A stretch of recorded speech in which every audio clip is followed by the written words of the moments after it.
अपना टॉपिक है वो अंतःस्रावी ग्रंथियों वाला चल रहा था। तो पिछले वीडियो में हमने पीयूष ग्रंथि और थायराइड ग्रंथि है इनके बारे में तो बात कर ली थी। आज हम बात करेंगे पैराथायराइड ग्रंथि। तो मनुष्य में पैराथायराइड ग्रंथि है उनकी संख्या 4 होती है और इनकी उत्पत्ति है वो भ्रूण की एंडोडर्म परत से होती है। ये थायराइड ग्रंथि की पालियों के पश्चिम भाग में स्थित होती है। इनकी स्थिति है जैसे जो एच आकार की थायराइड ग्रंथि होती है, इनकी जो ये पालियां हैं यहाँ पर ये पाई जाती हैं। इनमें 2 प्रकार की सेल पाई जाती हैं। एक तो होती है चीफ सेल, यह पैराथायरॉइड हार्मोन का स्रावण करती है। यानी जो चीफ सेल है इनके द्वारा पैराथायरॉइड हार्मोन का स्रावण होता है। दूसरे प्रकार की सेल है वो है ऑक्जेंटिक सेल। इनका कार्य अभी तक अज्ञात है। हार्मोन्स ऑफ पैराथायराइड ग्लैंड, यानी जो पैराथायराइड ग्रंथि से स्रावित हार्मोन है इनके बारे में देखें तो पैराथायराइड ग्रंथि से स्रावित होने वाले हार्मोन को पैराथार्मोन कहते हैं। और इस पैराथार्मोन की खोज है वो फिलिप्स कोलिप ने की थी, अतः इन्हें कोलिप्स हार्मोन भी कहते हैं। जो पैराथायरॉइड हार्मोन है इसको पैराथार्मोन भी कहते हैं और इसको कोलिप्स हार्मोन भी कहते हैं, क्योंकि कोलिप्स नामक वैज्ञानिक ने इसकी खोज की थी। अब हम फंक्शंस ऑफ पीटीएच की बात करें, यानी पैराथार्मोन है इसके कार्य क्या होते हैं। तो इसका मुख्य कार्य होता है रुधिर में कैल्शियम के स्तर में वृद्धि करना। पिछले वीडियो में हमने एक हार्मोन पढ़ा था कैल्सिटोनिन। ये दोनों हार्मोन हैं ये एक दूसरे के विपरीत होते हैं। यानी जो पीटीएच यानी पैराथार्मोन है ये तो रुधिर में कैल्शियम के स्तर को बढ़ाता है और जो कैल्सिटोनिन हार्मोन है ये रुधिर में कैल्शियम के स्तर को कम करता है। पीटीएच अस्थि से कैल्शियम का पृथक्करण करता है, यानी हड्डियों से कैल्शियम को हटाता है और रुधिर में इसकी मात्रा को बढ़ाता है, अर्थात ओस्टियोक्लास्ट सेल की सक्रियता को बढ़ाता है।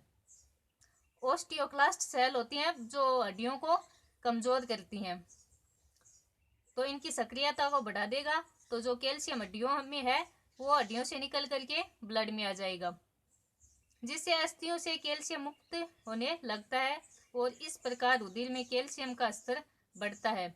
यह क्रिया कैल्शियम का अस्थियों पर अधिक जमाव रोकती है।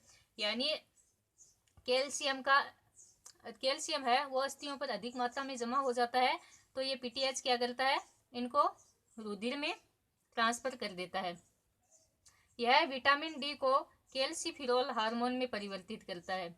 यानी जो पीटीएच है वो विटामिन डी को कैल्शियम हार्मोन में परिवर्तित करेगा और ये हार्मोन क्या करता है आंत से कैल्शियम के अवशोषण में मदद करता है।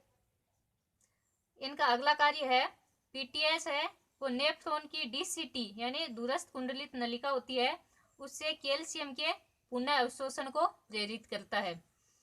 यानी इसका मकसद एक ही है कि किसी भी तरह से रुधिर में कैल्शियम के स्तर को बढ़ाया जाए।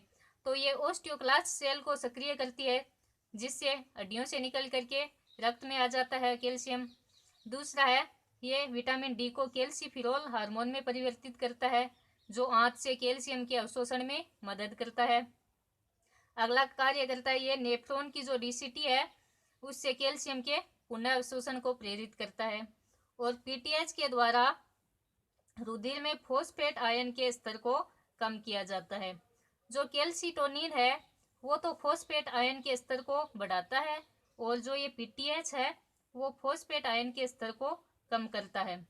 इसके लिए यह वृक्क को यानी किडनी है उसको फॉस्फेट के मूत्र में निष्कासन के लिए प्रेरित करता है। इससे रुधिर में फॉस्फेट आयन है वो कम हो जाएंगे।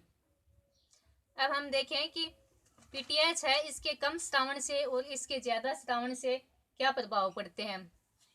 तो पहला है हाइपोपैराथायराइडिज्म, यानी पीटीएच की कम मात्रा के स्रावण होने से क्या होगा।